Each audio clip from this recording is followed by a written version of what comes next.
By the end of this video, you're going to understand the proper way we were designed to breathe and the impact not breathing properly can have on you from a spinal perspective, how it can impact your overall health, and also your performance, whether you are an athlete, a grandma, a teenager, or a business person.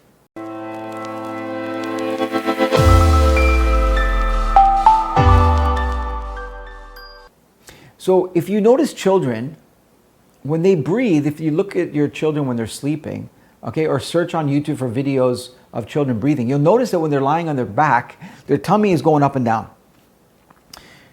You also notice that they're not using their chest. When I see patients in the clinic and when I'm coaching patients, I often find that when they're lying on their back, many of them can breathe from their tummy.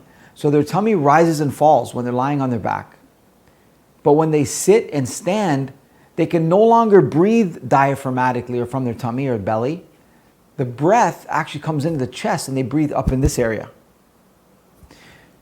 So let's talk about why it's important to breathe from your belly, why we're designed to breathe that way. In order to take a full breath in, your tummy needs to come out because when you're bringing air in, your diaphragm is descending. When your diaphragm descends, what happens, it creates a negative pressure and then you get air that comes in, a change in pressure, you get air that comes in through your mouth into the lungs. So when you breathe in from your tummy, okay, your diaphragm comes down and so your belly naturally comes out. Now here's the problem when it comes to spinal health. When someone is not breathing from their diaphragm, they're actually not using one of their core stabilization muscles, which surprises most people to discover that it is the diaphragm. The diaphragm is the largest muscle in the body and it's very powerful. Think of it this way. The pelvic floor is a powerful muscle. Any woman who's given birth will tell you that. The back muscles are very powerful muscles, but oftentimes they're overworked for this reason. The reason being is we don't use our diaphragm. And many people have underdeveloped internal oblique and external oblique muscles in the abdomen. So you got weak abdominal muscles. You got a pelvic floor that can only get so strong and only can do so much. You got your back muscles that are tight and overworked because there isn't the diaphragmatic muscle involved in this core stabilization. So if you're not breathing from your diaphragm, you increase the risk of your back being overloaded and fatiguing and running into a low back complaint. In fact, you can run into not just a low back complaint, but chronic, long-term, repeat, cyclical episodes of back pain. But it not only impacts the lower back. When you don't breathe from your diaphragm and you breathe into your chest, what happens is you actually stiffen the upper back, the thoracic area, and it can even affect the neck. And it can cause degeneration, which you can check out in some of my other videos, degeneration of the spine. It can wear down the spine. Yes, the spine wears and tears. It goes through a decay process very similar to your teeth. So if you just try lying down on your back and breathing, you should see your tummy rise and fall. And you should experience no movement of your chest, even with a deep breath. If you're standing up or sitting down, you should also see the same pattern. If you see that you're breathing into your chest, there's an issue when you're sitting and standing, and especially when you're lying on your back. The people who can't breathe from their tummies when they're lying on their back have serious problems because what I found, it's very rare, but what I found, it's usually found in women who have given birth many times via C-section. So I know some women I've treated, they've had 6 to 8 C-section deliveries.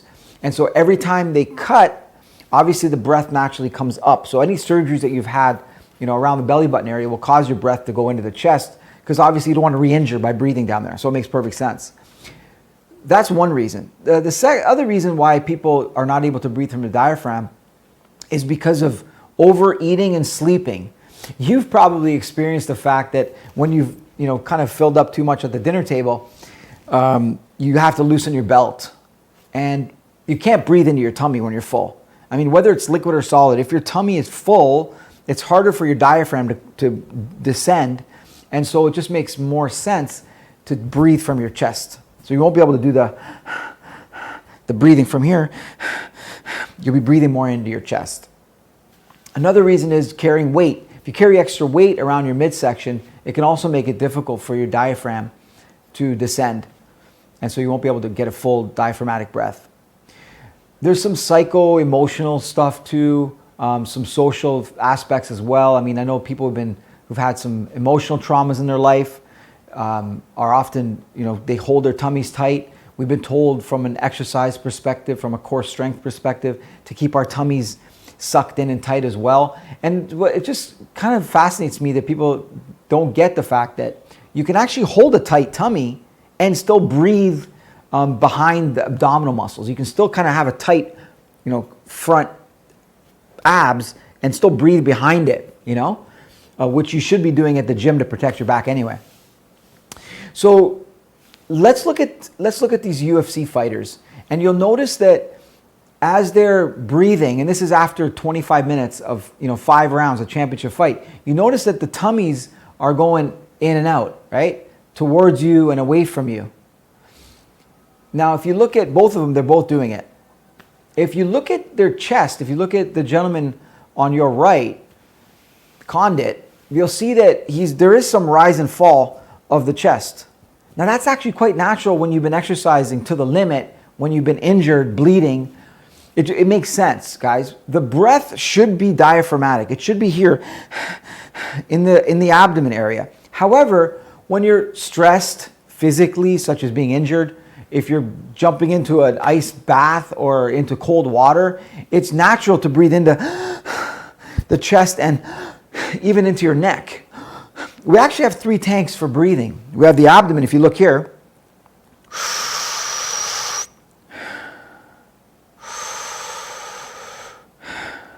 Which is our rest and relax or parasympathetic breath. And then we have our stress breathing that will be up into the chest area like this. So I'll do the first one so you can see that they can actually accompany each other in a sequence. Here's the lower one. That's full. Now the chest. And then thirdly, the neck. Just enough to get the clavicle out of the way so that you can get to the apex of the lungs, the tips of the lungs. Those are our 3 breaths. So when you're stressed physically, whether it's through exercise or whether it's through an ice, exposure to cold, or whether it's an emotional trauma where someone comes to you and says, you'd be like, what's going on? You know something's wrong, right? If they're doing that. So these are the 3 tanks of breathing. We only need when we're resting and relaxing, when we're sitting by the computer doing some work, we only need this first tank. You don't need to breathe into your chest. You can even exercise if you do steady state aerobic exercise. You can be exercising, let's say at a heart rate of, 120 beats per minute. You could be doing that for hours and not even need to engage the chest and neck. Only way to get into anaerobic and HIIT training, more high intensity training, where you're pushing yourself to the limit, are you going to need to use the other 2 tanks. So that's how it impacts spinal health when you're a non-diaphragmatic breather. It increases the risk of low back injury. It stiffens the spine, especially in the thoracic and in the neck area. There's some patients that can't even release in the upper back area after seeing chiropractors and other health professionals for spinal treatment for many, many years. And when they learn to bring their breath down, then all of a sudden the upper back can relax and the joints can loosen a little bit. So that's the impact on spinal health. It also impacts general health too, because it helps with, it aids digestion to some degree, although most of digestion happens internally in the body with, enzymatic processes and that sort of thing in the body's ability to metabolize and break things down. But it also impacts the mind.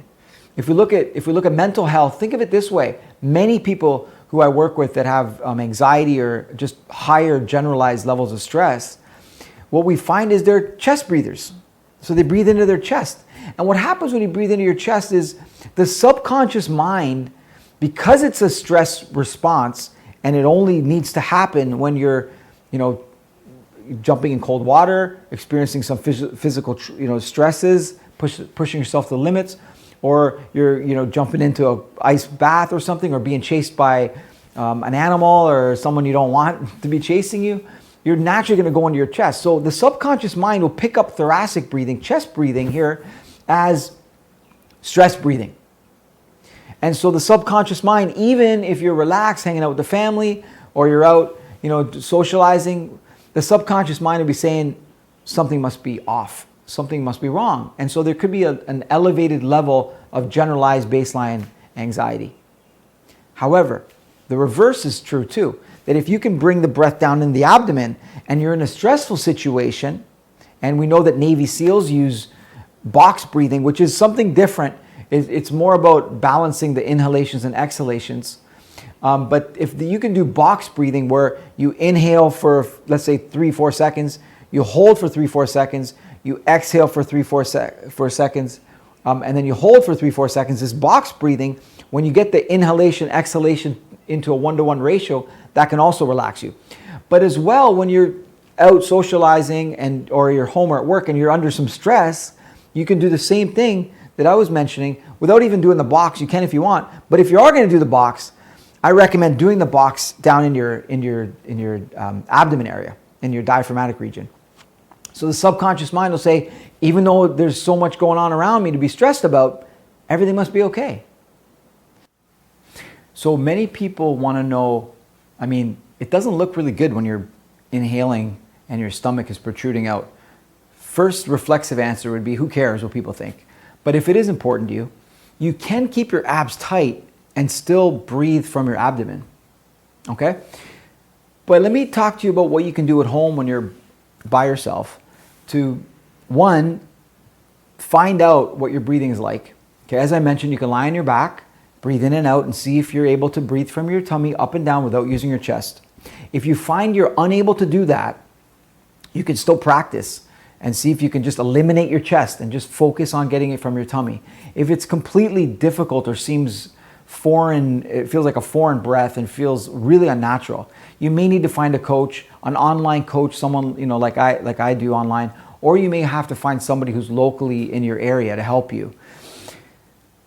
If you are able to do so, if you're all able to get a breath from your tummy and you want to practice a little bit, there's a couple things you can do. The first is a balloon. So if you take a balloon and basically just take an inhale from your tummy, right, and blow the balloon. But first, you got to exhale. You got to get all the air out of you so that you can fill, right? So exhale. Now you can get a maximum inhale. Fill only into the tummy. That's it.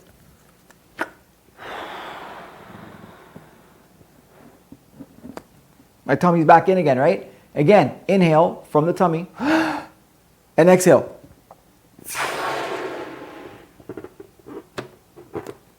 Inhale and exhale. Inhale and exhale.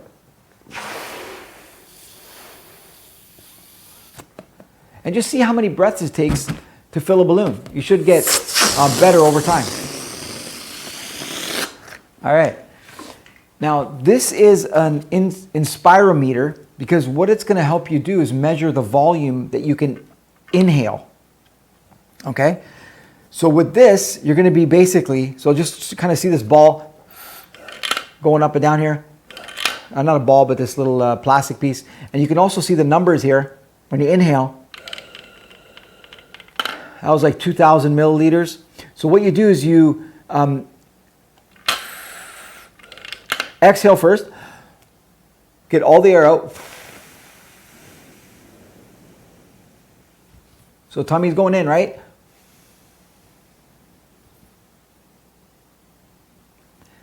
Now you inhale. That was about 3,500 only using my tummy. And you can see if you are exercising or doing something that requires more oxygenation, you're going to naturally have to go into your chest and neck. So again, full exhale.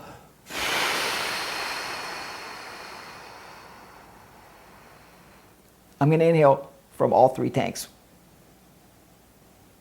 See how far I can get.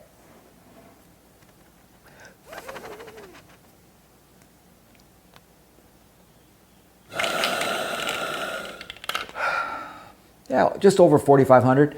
But I promise if you practice, you'll be able to get better and better. And we all differ in terms of how much oxygen fueling capacity we have, how big our tanks are. Some people have giant abdominal capability. Some have fantastically incredible chest cavities to really be able to fill, bigger lungs than others.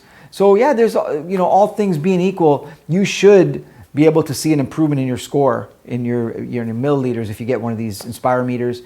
You can practice with a balloon. You can practice, like I said, just lying down, seated, and standing, so you're able to breathe in all three positions. If you're ever stressed out at work, I highly recommend either you go and lie down on your back when you get a chance, or you just stand against the wall and just breathe into your tummy and collect your thoughts. And one final thing is that if you want to see what you're doing, because there's 3 levels to mastering your breath, right? One is understanding the importance of it. Otherwise, you won't have the impetus to change. Number 2 is to do it with focus, conscious effort, like we're doing now, where you're just saying, okay, I want to breathe from here. But the question is, what are you doing when you're not thinking about it, right? And the way to make it automatic is to start doing things that preoccupy your mind.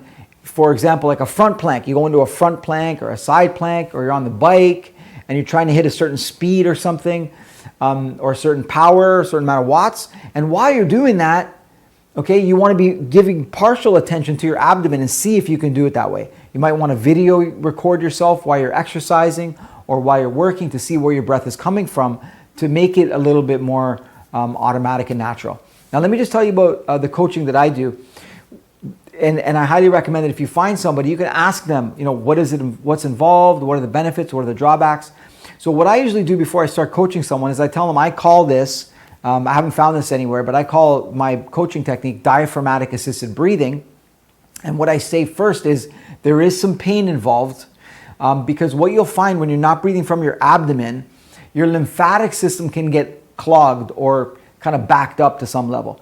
Remember, your circulatory system, your arteries and veins have a pump, right? It's your heart that's pumping, and that's why you have systolic and diastolic blood pressures that are basically pushing the blood out and bringing it back to the heart, right? The lymphatic system doesn't have a pump. And so, from my understanding, the only 2 ways that the liquids, the fluids are going to circulate, remember, your immune system plays a huge, uses the lymphatic system to a large extent. And so what happens is when you exercise, your lymphatic system circulates.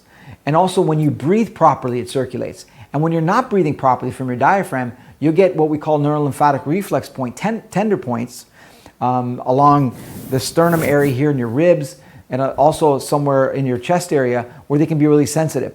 So the first thing I say to people is that there is some pain involved. The second thing is during the diaphragmatic breathing, assisted breathing coaching, there's some dizziness involved too, because we'll get you to do some rapid inhalation, exhalation. I would call it a modified Wim Hof. So you're breathing, in and out quickly, and so you might get dizzy and lightheaded, which is guaranteed going to happen when you do the session. And it only happens during the session, not afterwards, so don't be alarmed. The third thing for my patients and coaching clients is I recommend that they come in as close to an empty stomach as possible. That means solids and liquids. So basically, the idea is, remember, as you can see here, to master the inhalation and diaphragmatic breathing, it involves mastering the exhalation. And so when I'm pushing in on a patient, or asking when I'm coaching online for the person assisting us to be pushing in, or the patient to be pushing in on themselves, there could be discomfort if the tummy and the abdomen is full of liquids or solids. So as close to a fasted state as possible, all right? Let's talk about some of the positive points before you run away and not consider finding someone to help you with this. The first thing is about the pain. So you're not in what I call sustained pain. I'm not going to be putting you in pain the whole entire time. The idea is that when you breathe improperly, I stimulate a pain point so that I'm helping your mind understand that when I breathe wrong, improperly, I will experience pain. So it's negative feedback. And when you get dizzy and lightheaded, it's actually a positive feeling, a really nice feeling that will allow your mind to associate feeling good with breathing right. So this is kind of how we're instilling and installing a new way of, a natural way of breathing in your mind, and also kind of reprogramming you through negative and positive feedback. And some of the outcomes that you can expect to experience are improved energy, just mental clarity. I'm talking just immediately afterwards. Not only because you've been fasted or you're kind of light in terms of haven't had much to eat, but also because you're basically just circulating things and circulating your fluids, lymphatic system especially. You're breathing from your abdomen, which is reconnecting with yourself. But also, many people, when you adjust them, a spine that hasn't adjusted well in years, hasn't released well in many, many years, can all of a sudden release. You even get patients that can cathart on the table, which is a really fantastic thing because they've had this emotional kind of release, if you will. That's pretty much it. That's pretty much all I have. The only other thing I would suggest if you want to practice on your own, guys, is, I mentioned exercising, cardio, and also doing some planks and stuff, some isometric stuff. But you can also, video yourself rather, breathing while you're doing something like yoga or stretching, and just see what your breath is like. The last thing I just want to say is that breathing is so important. It's a contributing factor potentially to low back issues, to low back pains, to chronic cyclical issues. You could help you break the cycle. It could be contributing to spinal stiffness. It is contributing to some degree to spinal decay or degeneration that happens in all human beings and all animals, that have a vertebral column, all the vertebrates, because we live on a planet where there's gravity and we've experienced traumas and there's many other things. But this could impact not only your health, but it could impact your performance in athletics and just anything that involves mental health and being calm and centered as a person. So it can impact your life. So I would consider giving this some attention. Thanks so much for watching. Hope you enjoyed it.